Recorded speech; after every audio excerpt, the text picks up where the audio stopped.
Hi, I'm Karyn Buxman, your favorite neurohumorist, and I'm here sharing with you today from my beautiful little balcony in San Diego. We are looking on a beautiful sunny day, and as you can see, we have a little bit of background noise, so pay attention to me, right? Okay, we're good. So let me ask you a question. Have you ever seen Who Framed Roger Rabbit? It was this wonderful, wonderful movie that combined real people and animation. And it's about this rabbit who is accused of a crime, and there's this tune-hating detective who has to try to solve the mystery. And then there is the love interest, the voluptuous wife of Roger Rabbit, Jessica Rabbit. And she's just heartsick over the fact that her husband's in trouble.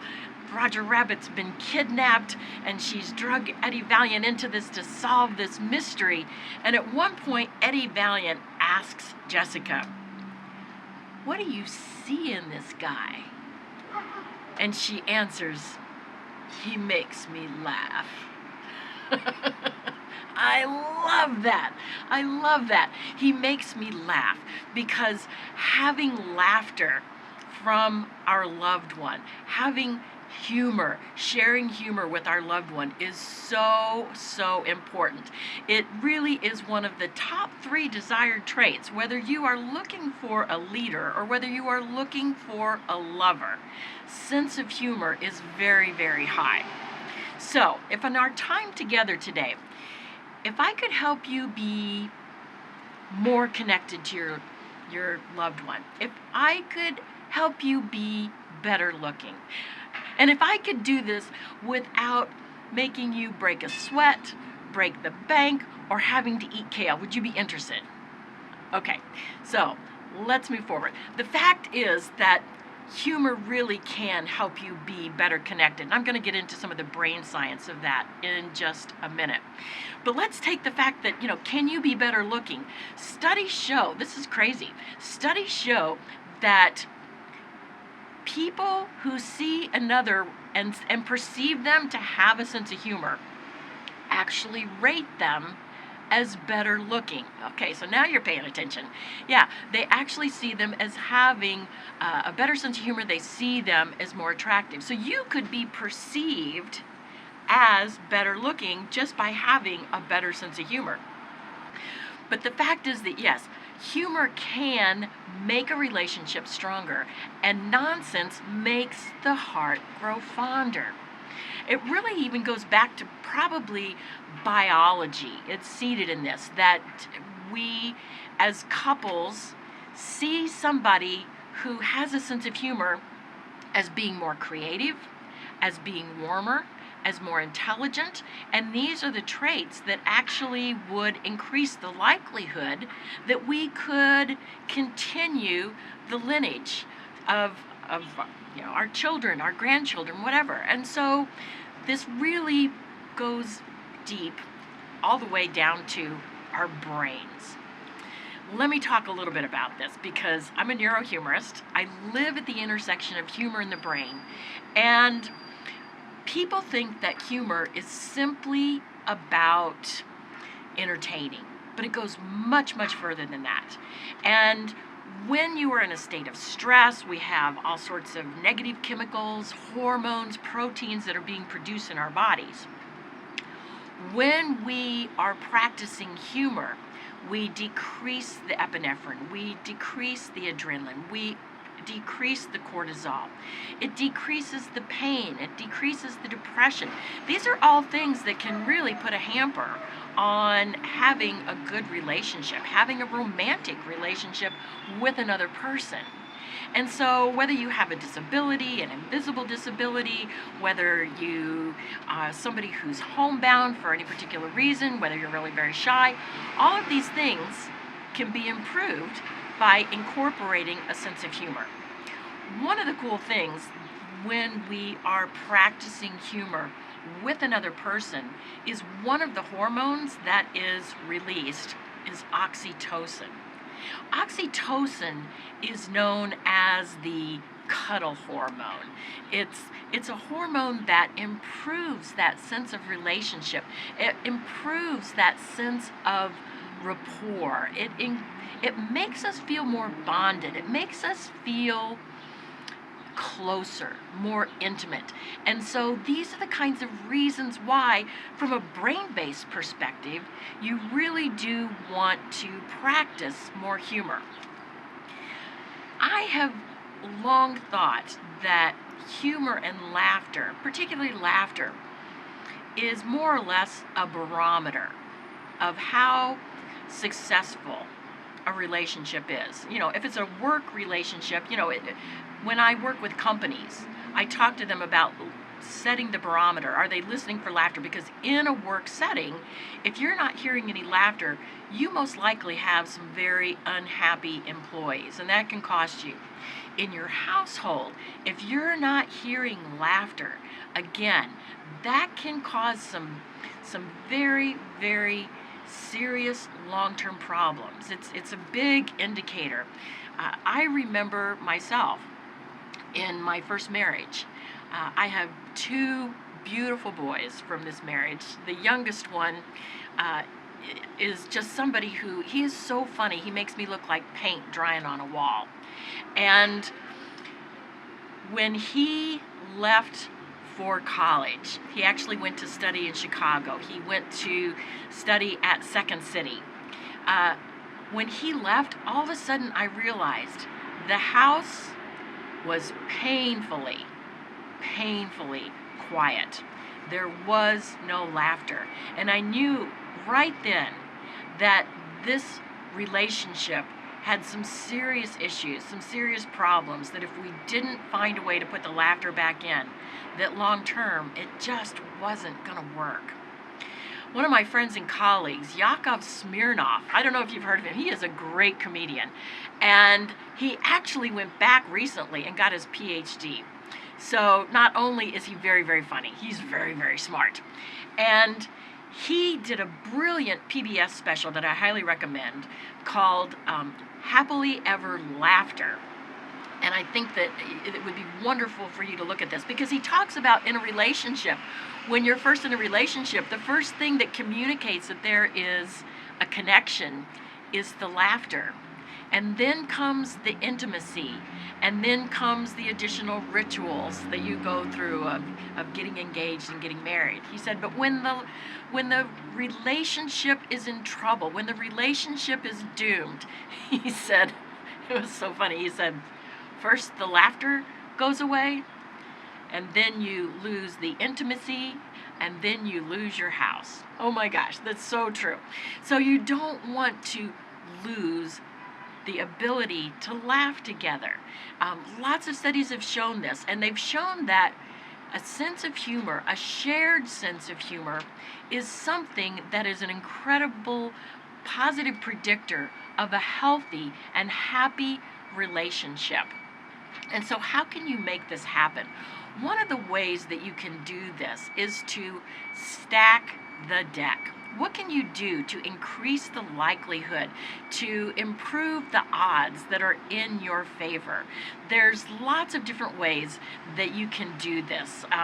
Making sure that there's easy access to humor in your home. And you can do this whether it's the technology that you use, whether it's your phone, whether it's videos. What are the things that you enjoy together as a couple?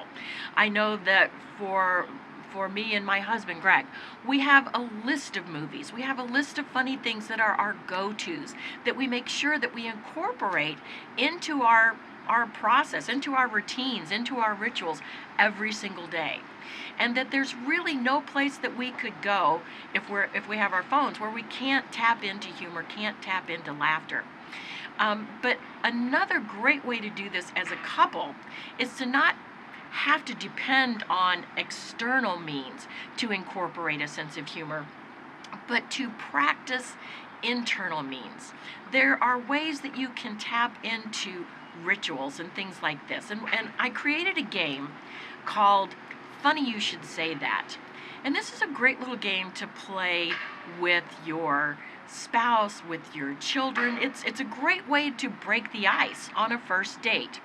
Because when you're laughing, especially if it's a first date, you're lowering the resistance and you're bringing the brain into what we call a toward state. They're listening, they're intent, they're engaged. And that's what you want when you're on a first date, or any date with somebody for that matter. And we don't want to lose that as we are in our relationships longer and longer term. Another thing is that we think we know our partners many times better than we really do. We want to open that door to find things out about them that are their fodder for humor, but it also makes our relationships so much deeper. So let me give you a few examples. For instance, one of the questions in Funny You Should Say That would be, can you describe the funniest person in your family? And this isn't a yes or no. This is to actually go into the description. Can you describe the funniest thing that's ever happened to you with food? Maybe it's the fact that you laughed so hard milk came out your nose. I don't know. Maybe I was in a restaurant once and a waiter walked up to our table. There was 4 of us. There were 4 lobsters. One of them rolls onto the floor. He says, "Oh, excuse me, I'll be right back. I'll get you another one." He walks out of the room, goes into the kitchen with the tray, comes back with 4 lobsters and says, "I got you a fresh one." And from there on, we're all going like, okay, who got the lobster that hit the floor? So coming up and bringing up these kinds of stories. Another good one is, what's your most embarrassing moment that you can laugh about now? Because in a lot of instances, our embarrassing moments are painful. But the good news is that for us as adults, a lot of our humor comes from pain. And the humor allows us to reframe it. One of the wonderful things that humor does if we're stressed is it can distract us. And sometimes if things are out of your control, for instance, right now as we're taping, we're in shutdown, we're in lockdown during COVID. I can't change that. There's nothing that I can do about that. So I can use humor to distract myself. I can also use humor to reframe the situation. Maybe you're inside with somebody and you are having to deal with maybe just toilet paper roll shortage. I don't know. That's not a thing anymore, but for a while that was a big thing.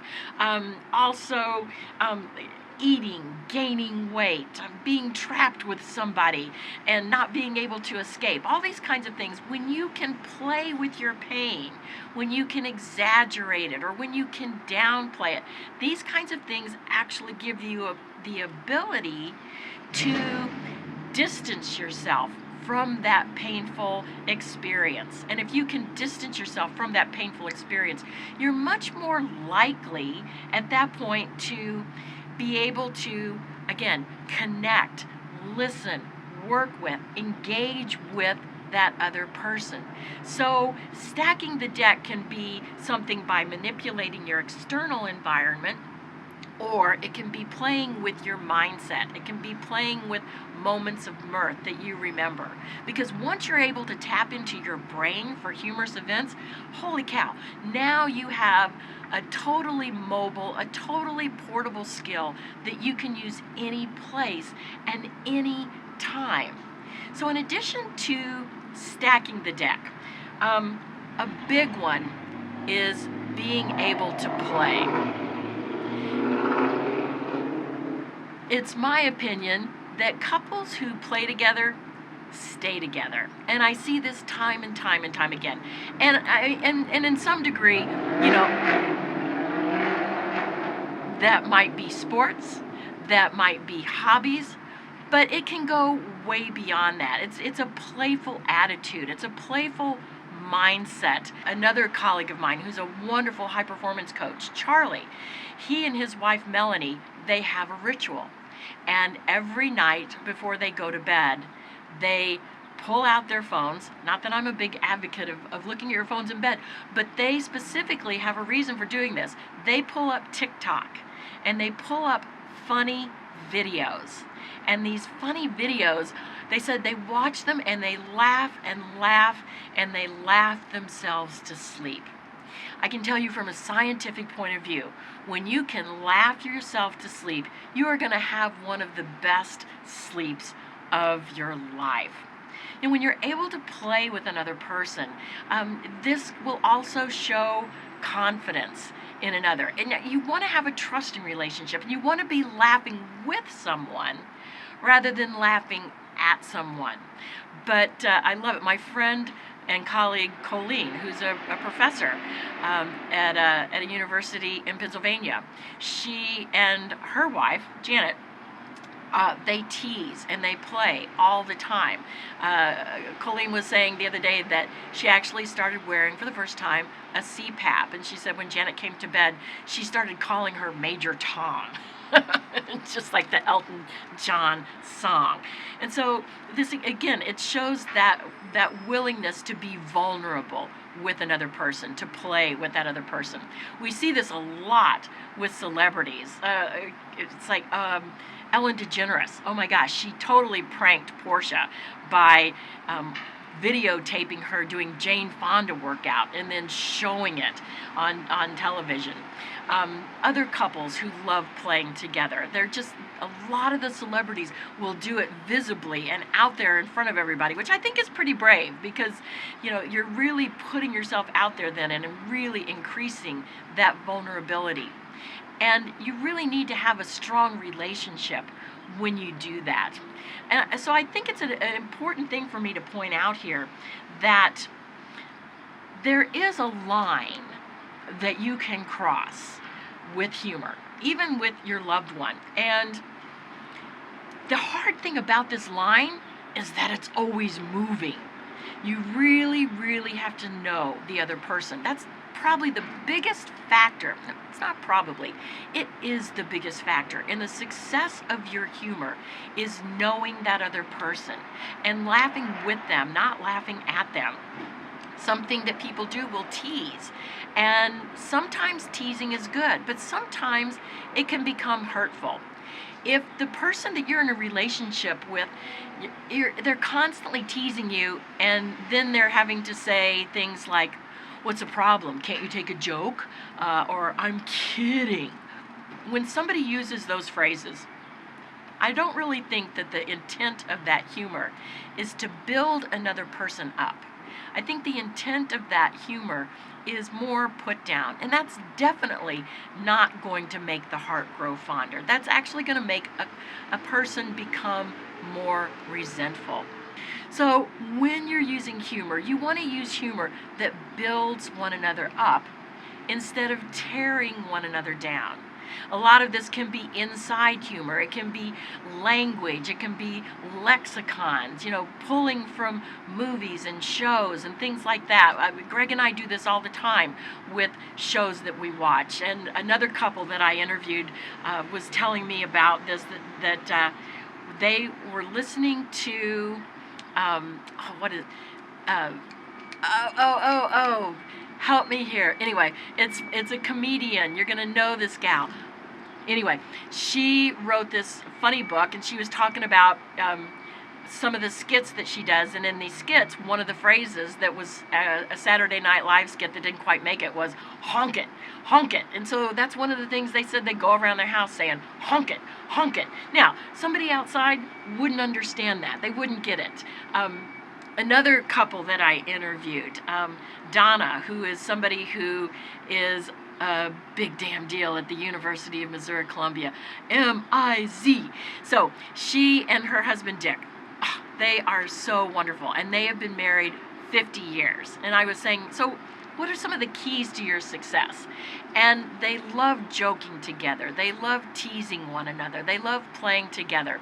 And Dick sent me this wonderful story, this vignette about how he's so puzzled by her shopping and how she shops.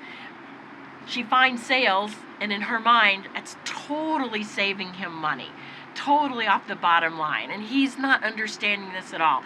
And she told him, "This is you have to look this up. This is Fashionomics. Fashionomics. So now anytime he sees a new outfit or he sees something that she bought, a new set of earrings or jewelry or whatever, he's looking at her and she's like, "You got this." And he says, "I know, Fashionomics." So looking at this, the different ways that you can employ this to bring that relationship tighter, to make your relationship healthier and happier. One of the important things to keep in mind is that you don't want to do this just occasionally. It's not on a whim. It's not when you think of it. It's on a consistent basis. One of my colleagues, Mark LeBlanc, who is a successful business coach, said that consistency trumps commitment every time. And that's true in business. It's true in relationships. You want to practice humor. You want to practice romance. You want to let that other person know that you're thinking about them every day, every day, every day. So what are some ways that you can do that? One of the ways is that you can simply hold yourselves accountable. Make this part of your rituals. Every morning when I get up, I find a piece of humor, and it sets the tone for my day. And then I make sure that I share that with my husband and some of my other loved ones. And it's something that we can count on consistently. We watch humor every day. That's part of our evening ritual. We watch something, we'll binge watch on something. Right now, we're watching Boston Legal. Been out for a while, but we find it hysterical. And because shared humor shows the success of a positive relationship, I think we got a great shot at this. Practicing, find things that you can do, find kinds of humor that other person enjoys that you can share. You know, it's a great stress reliever. And just a few weeks ago, oh my gosh, we were having the trifecta of stressors. We have COVID going on. We have protests going on. And then in the midst of it all, we decided to move. And I'm going to tell you, both of our stress levels were so high. And because we recognized that, at one point, we sat down and we turned on Boston Legal. And we watched it together. And at one point, something funny happened. And I think part of the effect was just because of the increased stress. But we began to laugh. And the contagious effect of the laughter made it build and build and build. Have you ever laughed so hard that your face hurt, your sides hurt, you can't even stand up? I made him go in a separate room, and we separated so we could stop laughing. But then when we came in the same room together again, one of us would start to snicker or smirk, and it would set it off all over again. We must have laughed for a solid 20 minutes. But I know because we can do that together, that it makes our relationship that much stronger. I love him. He's romantic. But I think the really coolest thing about my husband, he makes me laugh. Practice humor. Nonsense really does make the heart grow fonder.